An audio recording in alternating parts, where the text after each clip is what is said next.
Hi and welcome. Today we are going to be taking a look at how I've been using some of my fresh vegetables and herbs from my GreenStalk patio garden. So let's get started.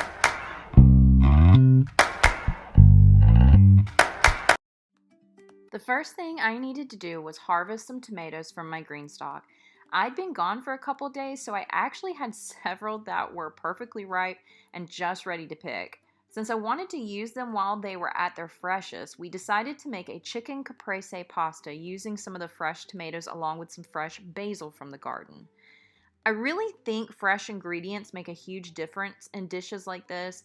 Even though this is still a hearty pasta, the garden fresh tomatoes and basil add so much flavor that I just can't quite replicate with store-bought ingredients.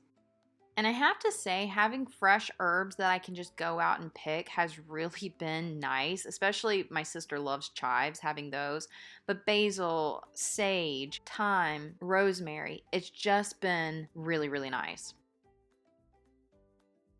Now the next thing was getting the chicken ready. I don't really love large pieces of chicken and I'm pretty picky about trimming away the fat, so I tend to take a little extra time cleaning it up before cutting it into bite-sized pieces. It is absolutely not necessary to do it this way. I just like how it cooks and this is just a preference. But you could absolutely do strips or even leave it in whole chicken breast. But once it's cubed, I toss it with a little bit of olive oil, some salt and pepper to taste, and then I added Za'atar. I may be pronouncing this incorrectly, but this spice is amazing and I love it so much. I've been using it a ton. And then I also add a little Italian seasoning. I give everything a really good mix so each piece of chicken is really good and evenly coated, and I've really been enjoying this particular seasoning mix. Next, you want to air fry the chicken, and I do 400 for about 10 to 12 minutes or until it reaches an internal temperature of 165 degrees Fahrenheit. One tip when you're using an air fryer is not to overcrowd the basket. The whole reason an air fryer cooks so efficiently is because the hot air circulates all the way around the food. The crisper tray lifts the chicken up so the air can actually flow underneath as well as over the top. If everything is piled together, then the airflow kind of gets blocked and the chicken it won't cook nearly as evenly. While the chicken was cooking, I brought a large pot of water to boil for the pasta. So at this point, we're about halfway through the cooking time of the first round of chicken, so I did need to flip it. You probably don't have to do this, but I found that it really helps everything cook more evenly, and my chicken comes out great every time. Now once the water was boiling, I did add plenty of salt before adding the pasta, and since the pasta was going to be put back in the sauce a little bit later, I intentionally didn't cook it the entire amount of time. I did want it to be just shy of al dente, and yes, just ignore whatever happened when my pasta dumped out all over the pot. I honestly have no idea how I managed that. Now the first batch of chicken was ready to check, and you'll notice that mine is a little bit over 165 degrees Fahrenheit. I'll admit it, I tend to overcook my chicken because raw chicken always makes me a little bit nervous. Thankfully, it was still juicy and delicious. Now I just needed to continue cooking the remaining chicken in batches until it was finished. And a little food safety tip, if you're working with raw chicken and cooked chicken, I like to use two different pairs of tongs, and I usually grab two different sizes so I never accidentally mix them up. Also, just to note, my Kasori Iconic comfortably fits about 2 chicken breasts per batch. But you'll just keep cooking your chicken in batches until you're finished. Now, once the pasta was done, I did need to drain it, but halfway through I remembered that I needed to save some pasta water.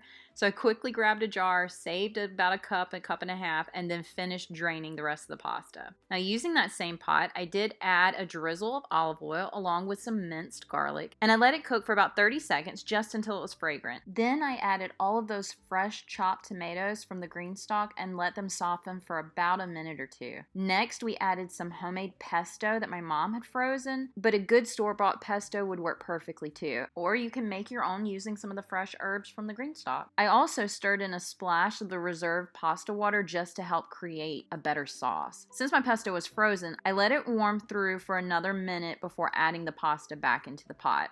This didn't cook for very long because I still wanted the tomatoes to stay fresh and vibrant. That's what really makes a caprese pasta so good in my opinion. Now to finish everything off, we grated some fresh mozzarella and chopped some fresh basil. I think having that fresh basil to add on top really does give it that caprese taste and feel. Also, when I was doing the pasta, I noticed that the tomatoes did kind of gather to one side, so I made sure that every dish got a good bit of those fresh tomatoes. And then we added the chicken on top, and honestly, this seasoning, I cannot get enough of this combination. Then we added some fresh mozzarella on top, and the chicken was just warm enough that it actually started to melt the mozzarella, so it was perfect. And then we added that fresh basil on top. And then we get this balsamic glaze from Costco. It's called Nona's, and if you can get your hands on it, it is so good. We use it all the time, and it honestly just finished this dish beautifully. Okay, so I just want to give a quick update on the GreenStalk. As you can see, this little small one, this is a pepper plant, and it's growing really, really well. No peppers are started yet.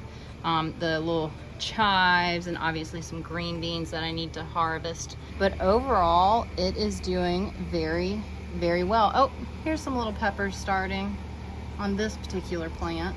Now, as you can see for my GreenStalk with the tomatoes, it looks like an absolute jungle in here. So lots of beautiful tomatoes. It has just been nice to be able to walk out and grab some tomatoes. In fact, I'm gonna grab one for lunch and show you what I am making today. So I'll get the most ripe one that I see. But even the herbs and stuff are doing really, really well still. I still have peppers.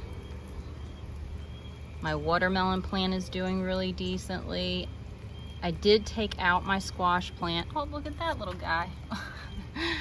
I did pull out the squash plant because it wasn't doing much. Oh, there's another little pepper, some lettuces, and then I did take out 2 of my cucumber plants because they just were dying. This one still had some cucumbers growing on it, as you can see, so I let that one stay. And then I've got some purple green beans, which I'm gonna harvest later today, and I think I'm just going to air fry them. But overall, I feel like these GreenStalks have been great. So for this next part, I take some just grilled or rotisserie chicken, some feta, and some arugula, and then I just literally chop it up. I am a huge fan of like chopped salads for some reason, so I just like to go the extra mile. But for this, we're going to actually stuff it into a roll, kind of like the Panera Bread sub stuffers that they just came out with. I love those so much, and this is kind of where I got this idea. And next, I'm going to add a little bit of Greek dressing and a little bit of balsamic dressing. The Panera Bread sub stuffer that I would get had a green goddess and balsamic, and it was so good, but this is equally delicious. And you can make your own dressings. They're super easy. I just have these, so I'm using them. Make sure it's good and chopped up. And I don't chop my tomatoes up with this. If it was cucumbers, I would, but I don't like for my tomatoes to get super chopped up. So I will chop those separately and just mix those in. So this next part, my diced up tomato, and then I add some pumpkin seeds, and I just eyeball it. I love like a good seed. And then I'm just going to mix this up so it's well combined, so that when we stuff it into our sub roll, I can get a little bit every time I bite. Now for the sub roll, you actually want to take out the inside, and you can save the inside to do breadcrumbs or eat separately, or croutons, whatever you want to do. But you're just going to pull out the inside, and it just makes this little cave that you are then going to literally just scoop your chopped salad into. This has been my go-to lunch. I absolutely love it. There you go. And it's been great being able to walk out and get my tomatoes and my salad. And then if I want to add herbs, anything like that, it's just been great to have those fresh veggies in here. So I need to harvest some of my green beans, and I'm craving something kind of salty. So I think I'm actually going to do some of my green bean fries. So I'm just going to pick some of these.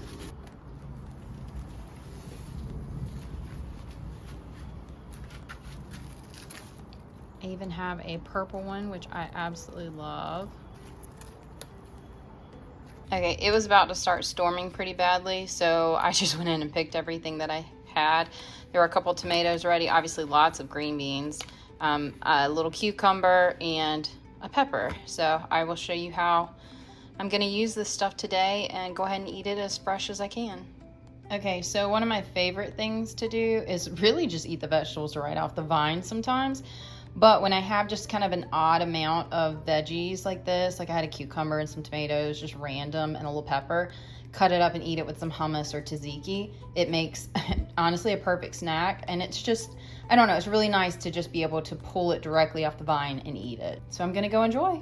Okay, so for my next meal, I really need to use these green beans, and I am kind of craving something salty. So I decided that I am just going to air fry these and make them almost into green bean fries that I can dip in a little bit of ketchup. So first things first, I wash them, and now I'm just snapping off the ends so that it will just be the good green beans. One thing about the purple green bean, it actually turns green when you cook it. I thought it was gonna stay purple, and I learned that it actually does turn green when you cook it, but still really pretty. The next thing I'm gonna do is just spray it with a little bit of avocado oil.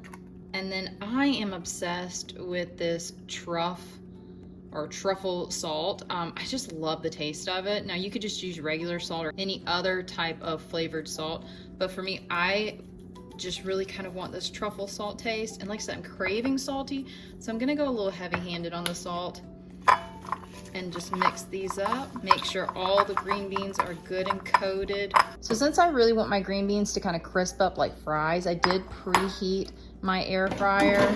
So I'm literally just going to put these in there, make sure they're good and spread out like that. And then I'm going to air fry these. I'm gonna start with 6 minutes at 400. Make sure I can check them halfway through, so I click the shake, and then I'm going to start it. Okay, these are looking good. I'm just gonna shake them a little bit and let them finish up, and we'll check them in a couple minutes. So these look really good to me. You can see like they're a little bit brown and they got a little bit crispy. Ooh, might be hot. I mean, they're not like a French fry. They're not that crispy by any means, but they just have this kind of fry-like feel to them. I mean, don't think these are French fries. They're not, but I like them dipped in ketchup, so. Okay, get the rest of my meal together. Okay, so here's lunch today. I had some leftover chicken from the other day, and I don't know if it's because my best friend is in Greece or because I got this delicious tzatziki.